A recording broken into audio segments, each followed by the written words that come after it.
तब ईसा ने ऊंचे स्वर से पुकार कर प्राण त्याग दिए। मंदिर का पर्दा ऊपर से नीचे तक फटकर दो टुकड़े हो गया। शतपति ईसा के सामने खड़ा था। वह उन्हें इस प्रकार प्राण त्यागते देखकर बोल उठा, निश्चय ही यह मनुष्य ईश्वर का पुत्र था। आज हम सुसमाचार के इस कथन पर विशेष चिंतन करें। The Centurion who stood facing him, so that in this way he breathed his last and said, truly this man was the son of God. खजूर इतवार 28 मार्च 2021। पहला पाठ नबी इसायास का ग्रंथ अध्याय 50 पद संख्याएं 4 से 7 तक। फिलिपियों के नाम संत पौलुस का पत्र अध्याय 2 पद संख्याएं 6 से 11 तक।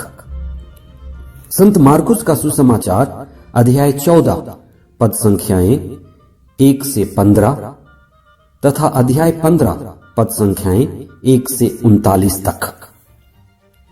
आए दिन हम नगर निगम के साइन बोर्ड देखते हैं जिसमें अक्सर लिखा होता है, धीरे चले, कार्य प्रगति पर है। Go slow, work is on progress. 40 काल के इस आध्यात्मिक यात्रा में आज खजूर इतवार के दिन हम यही अनुभव करेंगे, धीरे चले, होशपूर्वक चले। ईश्वर द्वारा चलाया जा रहा मुक्ति कार्य प्रगति पर है। आज हमारी मुक्ति हमारे लिए निकट है।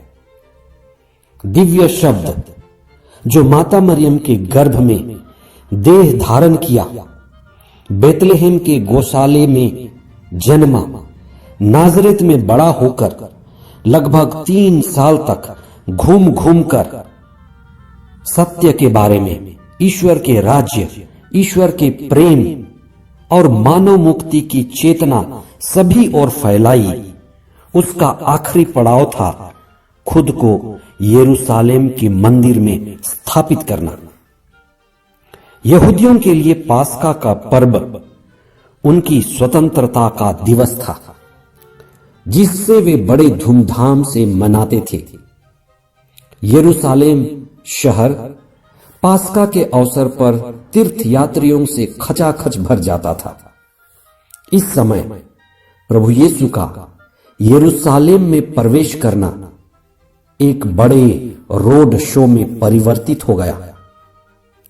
प्रभु यीशु स्वयं तीर्थयात्री बनकर अपने शिष्यों और अनुयायियों के साथ पास्का समारोह में हिस्सा लेने के लिए यरूशलेम में प्रवेश किए।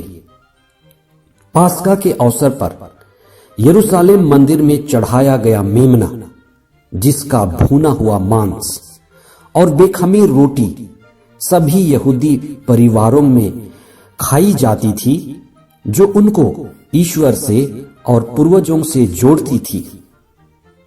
इस समारोह के बाद सभी यहूदी परिवार यहूदियों की आजादी और ईश्वर के द्वारा अनंत मुक्ति के लिए वे हमेशा प्रार्थना करते थे। यीशु का नाजरेत से एक पिछड़े प्रदेश से चलकर यरूशलेम में प्रवेश करना एक बड़ा अर्थपूर्ण यात्रा थी। यरूशलेम, जो यहूदियों के लिए ब्रह्मांड का केंद्र बिंदु माना गया था, बड़ा आध्यात्मिक मायने रखता था। अब प्रभु यीशु तीर्थयात्री नहीं, स्वयं एक तीर्थ बन जाएंगे। यीशु यरूशलेम के मंदिर में पवित्र तीर्थ की तरह स्थापित होंगे। अब वे मेमना नहीं, ईश्वर का मेमना बन जाएंगे। अब वे खमीर रोटी नहीं, स्वर्गीय मन्ना बन जाएंगे। आज के सभी पाठ प्रभु यीशु की आध्यात्मिकता की झलक दिखाते हैं। प्रभु यीशु एक राजा हैं, लेकिन बड़े विनम्र राजा हैं। वे पिता ईश्वर के आज्ञाकारी पुत्र हैं, जो अपने दुख भोग क्रूस मृत्यु द्वारा पिता ईश्वर के प्रेम को सारे मानव जाति पर प्रदर्शित करेंगे। वे ईश्वर होकर दास का रूप धारण किए, निर्दोष होकर भी दोषियों की तरह अपमान झेला। वे पिलातुस के पास बिल्कुल मौन हो गए, क्योंकि सत्य को व्यक्त करना बड़ा कठिन है। मौन होकर ही सत्य को बेहतर जाना जा सकता है। मौन ही ईश्वर को प्रकट करने का बेहतर माध्यम है। बेथानिया की महिला ने जाना कि प्रभु यीशु अपने अंतिम दिनों में हैं और वे हमें मुक्ति देकर जल्दी ही यहां से जाने वाले हैं। धरती और आकाश के बीच लटकते हुए प्रभु यीशु का पिता ईश्वर के साथ संबंध देखकर शतपति, जो प्रभु यीशु के क्रूस के निकट खड़ा था, जो एक गैर यहूदी था, सारी मानव जाति के नाम पर, हम सभी के नाम पर घोषित करता है कि निश्चय ही यह मनुष्य ईश्वर का पुत्र था। निश्चय ही क्रूसित यीशु ईश्वर का पुत्र था। He is truly the son of God. इसी पर आज हमें और आने वाला सप्ताह विशेष रूप से चिंतन करना है। निश्चित ही यह मनुष्य ईश्वर का पुत्र था। आज के समारोह के साथ ही हम पवित्र और पुण्य सप्ताह में प्रवेश करते हैं। हम मौन हो जाएं और विशेष प्रार्थना करें कि हम इन दिनों में अपनी मुक्ति के लिए बड़ा उत्साहित रहेंगे।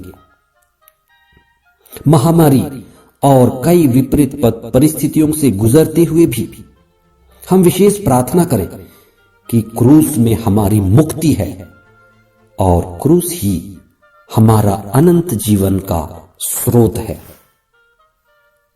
आमीन।